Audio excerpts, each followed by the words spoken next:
but you certainly don't see it as much as you see it. You see the images, right? I mean, Gen AI images are basically ubiquitous now. Um, and the videos that are out there, like the talking avatars, the talking pictures, really aren't all that great, right? I'm not going to name the company, but I was looking at one this morning for a company that has a paid service for speaking avatars and things like that, and it just wasn't very good. It was all right, but it wasn't great.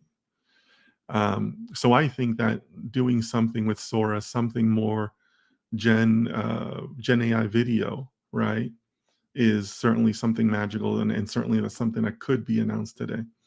I don't have any insider information. I'm not.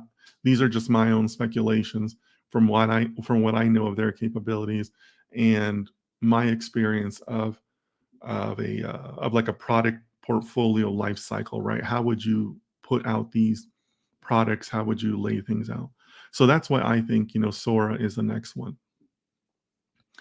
A little bit of and by the way, I see that we now have more than 50 people watching the stream. So thank you so much for joining me. If you're enjoying the stream, please click on the subscribe button in YouTube, or go ahead and follow me on X. Yeah, I try to interact as much as possible with people. I try to put out consistent content. So happy that all of you guys are here, and anything I can do to help, please let me know. Um, I'd love to see some more interaction in the comments from you guys if you guys want to participate. I think that I can see comments from YouTube.